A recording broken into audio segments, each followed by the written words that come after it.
Sophie pulled her suitcase down from the top shelf of the bedroom closet and laid it open on the bed. She was staying with her friend Clara, who had kindly offered her guest room when she heard about the breakup. "You can stay as long as you need," Clara had said. Sophie wasn't sure if Clara meant until Ethan came to his senses or until she came to hers. Days after the sudden end of her 7-year relationship, Sophie returned to the apartment she shared with Ethan to gather her belongings. She was still reeling from the shock, unable to understand why it had ended. "There's no one else," Ethan had assured her. It wasn't about her stance on having children either, something he'd always claimed to be fine with. "It wasn't any one thing," he said. "We've just grown into different people," he explained. "We've run our course. It's time to move on." With no clear plan, Sophie began packing. She emptied her closet, then her dresser. She gathered perfume bottles, half-used prescription bottles, a bathrobe, and a hair straightener. Just as she was about to close the suitcase, she remembered a pair of socks she hadn't seen yet. They were black with polka dots featuring Sophie and Ethan's smiling faces. A gift from his mother during their first Christmas together. Back then, Sophie was already deeply in love with him, even though he hadn't yet called her his girlfriend. It took the socks and the gift tag that read, "For Ethan and his girlfriend," for him to finally use the word. The memory of him calling her his girlfriend for the first time brought fresh tears to her eyes. She found the socks under the bed, being worn by Ethan as he lay among the dust bunnies. Sophie quickly realized this was the Ethan from that first Christmas, the carefree 28-year-old who still brought his laundry home to his mother and hesitated to call anyone his girlfriend. This Ethan would never have been able to look her in the eye and say they'd run their course. She lifted him onto the bed. He looked so young, handsome, but in an approachable way. That's what had drawn her to him. She'd been charmed by his mix of good looks and easygoing humor, willing to overlook his flaws. In fact, she'd even been drawn to those flaws. He was a project, someone to fix. She had worked so hard to help him grow into the man who would eventually break her heart. In a way, she thought, this was all her fault. She shook her head at the thought, then grabbed his legs and stuffed him into the suitcase. She dragged the suitcase to the bathroom to collect her bath scrubber and a few items from the medicine cabinet. Steam billowed out as she opened the door. Ethan was in the shower, singing into the bath scrubber like it was a microphone. Singing together in the shower had become a cherished ritual for them.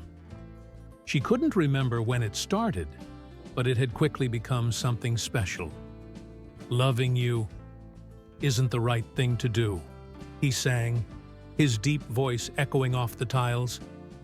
"How can I ever change things I feel?" she responded, her voice cracking slightly. He had always been too shy to sing in public, reserving his voice for her, and only in the shower. "If I could, baby, I'd give you my world." She had always loved that this moment of intimacy was theirs alone. It was something no one else could share. "How can I, when you won't take it from me?" Tears welled up in her eyes again. She blew her nose, then pulled back the shower curtain, wrapped her arms around his waist, and hoisted him over her shoulder. She dropped him and the bath scrubber into the suitcase. Was there an easy way to untangle two lives so deeply intertwined? The living room was a testament to their life together. Most of the furniture they'd bought together, each piece carrying memories of reluctant trips to furniture stores and the struggle to fit everything through their narrow front door. There was the stack of board games, the row of books they'd read that year on the windowsill, the wobbly antique chair they'd reupholstered together. On the couch was the expensive blanket they'd both insisted was worth every penny because you can't put a price on comfort. All of it was inseparable from who they were as a couple. She took the chair, the board games, the books, and the blanket, and tossed them into the suitcase. She found Ethan lying under the blanket, a video game controller in his hand, and a half-empty beer bottle resting against his hip. How many times had she come home to this scene? How many plans had been canceled because he'd gotten too drunk while pre-gaming? Year 2 had been rough. Their fights had shaken picture frames off the walls. She'd thought about ending it a dozen times, but she never did. Instead, she'd leaned into the storm of his addiction, determined to help him conquer his demons. And he had. A line of drool glistened in the sunlight as it ran from the corner of Ethan's mouth. She gently picked up the beer bottle and set it on the coffee table.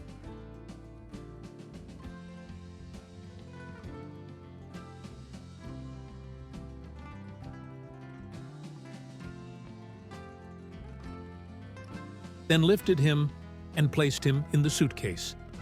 By then, Sophie was overwhelmed by how little of their shared life felt like hers alone. Who was she without him? Who was he without her? She had poured so much of herself into him that she no longer remembered who she was. If she didn't know herself, would anyone else? She heard laughter as she entered the kitchen. Ethan was there, along with Mia and Jake, a couple they'd befriended when they first met. The three of them were wearing matching red tie-dyed shirts that said Sea Cows, the name of the recreational soccer team they'd joined as singles, looking to meet new people. The four of them had quickly become two couples and fast friends. As Sophie pulled cooking dishes and favorite mugs from the cabinets, she watched Ethan's shy body language and remembered their first conversation at the bar after their first game. He'd admitted he struggled with social anxiety and found it hard to talk to people, except her. Even though they'd just met, he said he felt completely at ease with her. Sophie thought about all the connections their relationship had created, the network of friends they'd built over the years. Would they side with him? Would they divide them up like assets in a divorce? How would she face them, knowing most had never known her as anything but Ethan's girlfriend? Ethan's poor, pathetic girlfriend who had waited 7 years for a proposal that never came. When she was done in the kitchen, she noticed a spare Sea Cows shirt draped over Ethan's shoulder.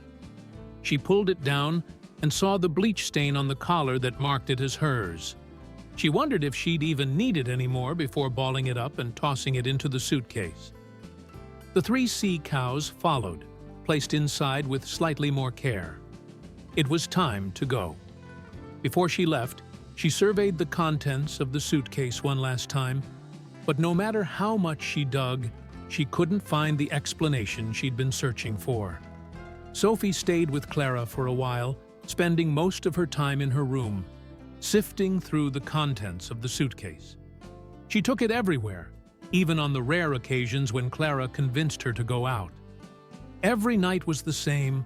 Something would remind her of Ethan, and she'd spend hours tearfully going through the suitcase with anyone who would listen.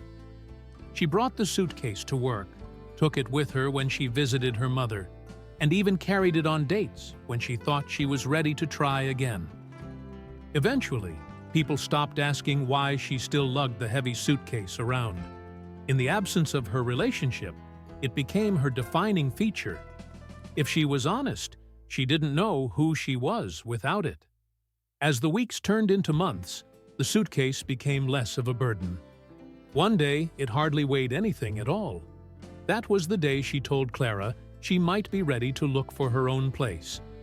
On a bright spring day full of promise, Sophie signed a lease on a cozy one-bedroom apartment overlooking a quiet city park. Afterward, she and Clara walked to a nearby coffee shop. It was a bohemian spot with a bulletin board advertising band openings and social groups, a worn-out couch, and a small stage for open mic nights. As they excitedly discussed the potential of the new place, Sophie felt something inside her opening up, revealing a piece of the puzzle of who she could be. she could see herself fitting comfortably into a place like this. That night, Sophie brought the suitcase to the curb and set it beside the garbage cans. Just as she turned to leave, she heard a noise. Under the dappled light of a street lamp filtered through a ginkgo tree, an elderly woman was struggling to move the suitcase. She looked at Sophie with pleading eyes as she tugged at the bag, her heels slipping on the pavement, her face red with effort. Sophie gently placed a hand on the woman's shoulder to stop her. "It's time to move on," she said. They sat together on the curb and opened the suitcase. As soon as the contents spilled onto the sidewalk, the woman began frantically digging through the memories. Sophie watched with pity as the woman's desperate search took her deeper into the bag. Soon, only her legs were visible, and then she disappeared entirely into the suitcase. When she was gone, Sophie gathered what had fallen out, returned it to the suitcase, and closed it. She kissed her fingertips and placed them on the handle, smiling. She felt lighter than she had in months, maybe years. She laughed as she drifted upward, through the branches of the ginkgo tree, and into the night sky, where the city lights spread out before her like a sea of endless possibilities.